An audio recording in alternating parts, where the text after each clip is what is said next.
hands properly when I'm playing the piano, particularly when I'm playing octaves? Great question. Great question. All right, so this, I think we kind of need to take a step back and talk about proper setup at the piano and how your whole body is involved in playing. Because ultimately what you need is you need floppy spaghetti arms. Like you need to not have any muscles doing any work in your arms, your elbows, your shoulders, your wrists, your hands.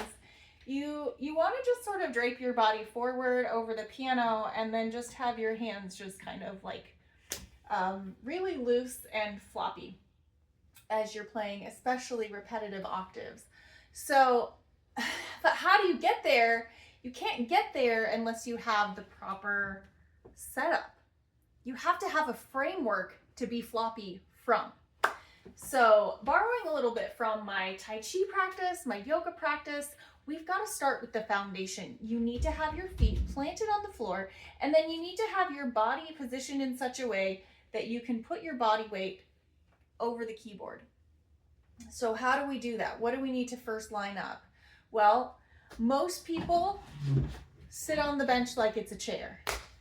That's not going to work to be able to get your whole body grounded into your feet, to get your body leaning over the keyboard in such a way that you can completely relax your arms. So the first thing you need to do if you want to relax your hands is you need to scoot your bench away from the piano, probably 6 inches farther back than you're used to having it, and you need to scoot your butt to the front of the bench. So I've got maybe 4 inches of bench underneath me.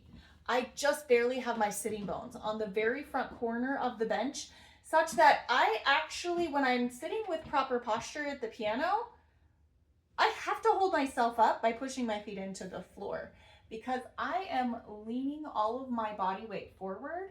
And in order to make my body hinge forward and back, I'm actually pushing my toes down into the ground or into the pedal and pressing my heels into the ground to push my upper body back. So it's like this whole body lever system.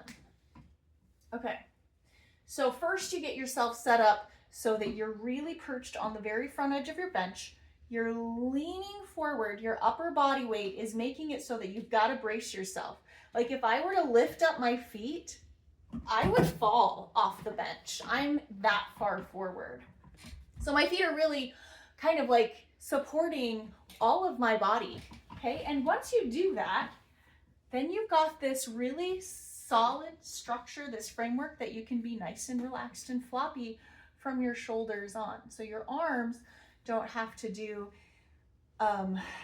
anything tense.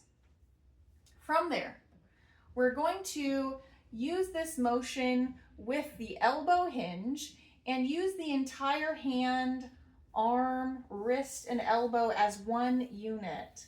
So all of the motion is coming from the elbow.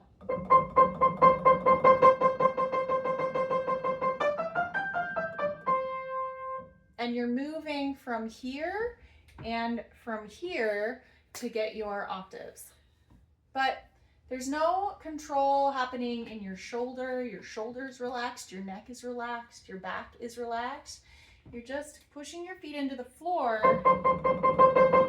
and then letting your octaves just drop. The action of going down into the key is like the release of arm weight. So you do use your muscles to lift up your hand, but then you just drop it down. So the only tension that you use in your arms, your fingers, your hands, your shoulders is going to be to lift out of the octave. And then because you're perched forward, you're hinging forward, you have all of this light looseness in your wrist, you're just going to let your hand literally like fall into a very exact, precise place into the piano. All right? Try it. Let's do a little parallel or a contrary motion octave scale.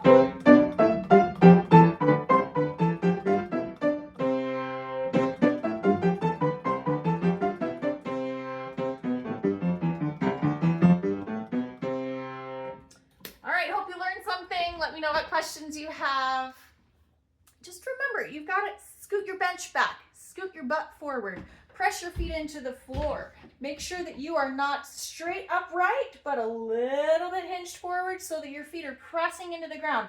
That gives you this amazing ability to like move your arms around, let them be nice and relaxed. Try it. Let me know how it goes.